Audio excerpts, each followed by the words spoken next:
Hey GV gang, Brandon here with another Nintendo News Roundup. First off, we've got the Hyrule Warriors Age of Imprisonment Creator's Voice, which is up on Nintendo's YouTube channel now.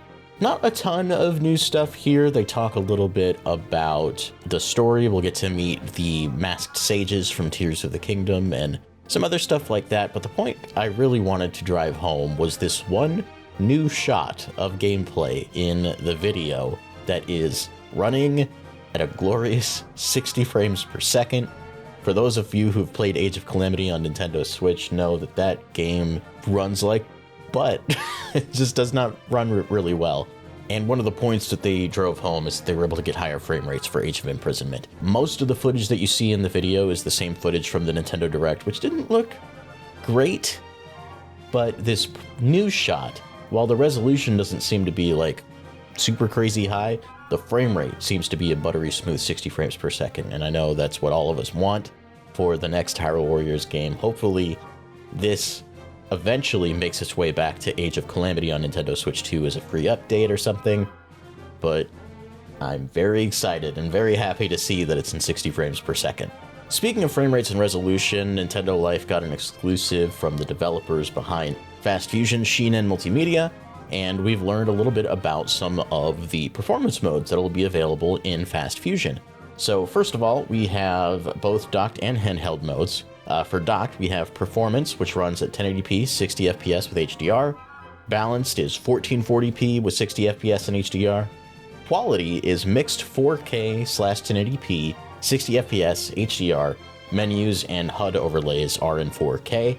And then Ultra Quality, which is 4K, 30 FPS, HDR, super sharp visuals, ultra level of detail, Ultra Quality, 4K and 8K shadow maps, which is a mouthful. In handheld, we've got 1080p, 60 FPS HDR in performance mode, and Ultra Quality, which is 1080p, 30 FPS, HDR, ultra level of detail, Ultra Quality, 4K, 8K shadow maps. So that was a lot. But it's cool that there are so many modes available on Nintendo Switch 2 for this game. And there's really not a ton of difference between them just based on the numbers here. I am curious what that Ultra Quality mode will look like, even though it runs at 30 FPS. You know, the fast games have always been really pretty, and I'm very excited to see what they've managed to do here on Switch 2. They also confirmed to Nintendo Life that they are working on an update to Quality Mode, which will bring it to a full 4K 60 FPS instead of the mixed 4K 1080p. And I'm very excited to see that coming as an option. At that point, like, I don't see why you wouldn't just play Quality Mode versus the other two modes, or the other three modes. It almost seems like there's too many options here, options that don't necessarily make sense. So I'm very curious to see what all of the different modes actually look like in gameplay. We haven't seen a whole lot of gameplay from Fast Fusion yet, so I'm hopeful that it all looks really cool. They also mentioned that they are intending to include a 120 FPS performance mode in a future update. That would make more sense given this list of different modes. I wonder if they'll even manage to get balanced up to 120 FPS, but we'll see. I like that the developers are including so many options, and it's really cool to see this kind of flexibility on a Nintendo platform. Moving on to more Switch 2 specific stuff, we've learned that the video capture limit is still going to be 30 seconds. However, we do not know at what quality that will be. So on Switch 1, it was 720p, 30 frames per second. I'd like it if the Switch 2 version could get us at least to 1080p 60. It's hard to say because they didn't give us any information, but I'm a little bummed that we're still limited to 30 seconds. PS5 is pretty flexible in that regard. You can set custom times, you can go back up to 15 minutes. But it seems to be fairly limited here, but we don't have the whole story yet.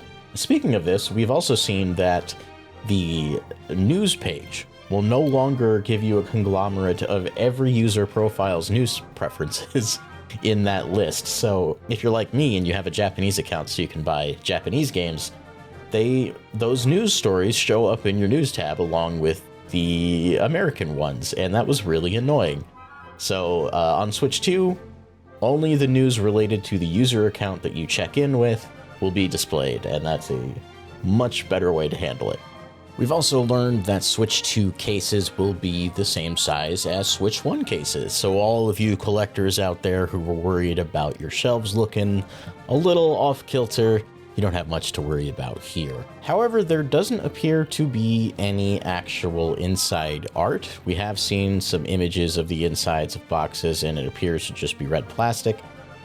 That could change, but this is all we have for now in terms of the cases, so don't worry, it's not going to take up that much space. I've always been a fan of the Switch cases myself because they were pretty compact, but they were still like visually appealing on a shelf, so nothing to worry about there.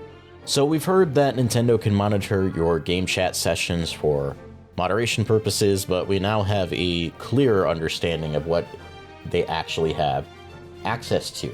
Oatmeal Dome posted this. This was found on the European privacy policies page on Nintendo's account website.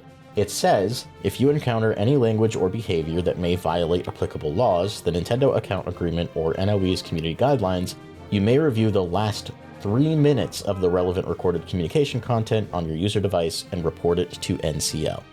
I imagine this applies to the other territories as well, but basically, the last 3 minutes of a conversation, of a game chat session, will be recorded. That can be sent to Nintendo for their review, and apparently you can also view it yourself. I think this is a good thing.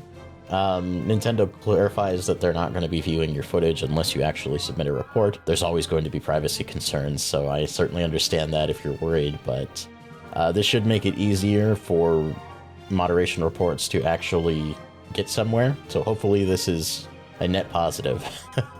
John also recorded some Bravely Default footage from the 3DS version, and we have some images here now to compare it to the Switch version. Obviously, the Switch version is a lot more clear, especially in the CG cutscenes. Outside of towns, the backgrounds are very beautiful and more detailed than ever before. The character models are still kind of 3DS looking, but overall, I think it's pleasant on the eyes. The unfortunate bit is when you get inside of towns, where it's pretty clear that the town backgrounds were upscaled using AI and not just either remade or re-exported in a higher resolution. So that's pretty frustrating to see. There are some areas where it just doesn't look very good. I hope that this is something that is not indicative of, the rest of the game. Like I said, outside areas don't seem to be doing that. So maybe this is just placeholder. But we're so close to launch that it's probably not. And then last but not least, for all you physical collectors out there, we've actually got a pretty cool update here from Lost in Cult. They have officially unveiled their physical game label. So they've revealed 3 games here. We've got Immortality, Thank Goodness You're Here, and The Excavation of Hobbs Barrow. I've played both Thank Goodness You're Here and Immortality. Immortality is an incredible game, so I'm super excited that it's getting a physical version. So for those of you who've been looking for an alternative to limited run games, we've got a new option here from Lost in Cult. I saw some people comparing it to like the Criterion Collection for films. The actual cases and designs here feel very premium, very classy, and I think this is just going to be a great option. I imagine these are going to look really pretty on the shelf. So thank you, Lost in Cult, for doing the Lord's work. For all things Nintendo Switch 2 news, reviews, and everything in between, keep it here to GVG. Subscribe if you're new, because Nintendo Switch is about 2 weeks away, and we have a lot of stuff that we're about to unveil here on the channel. So thank you for watching, but until next time, keep the games good and the vibes greater. Bye now.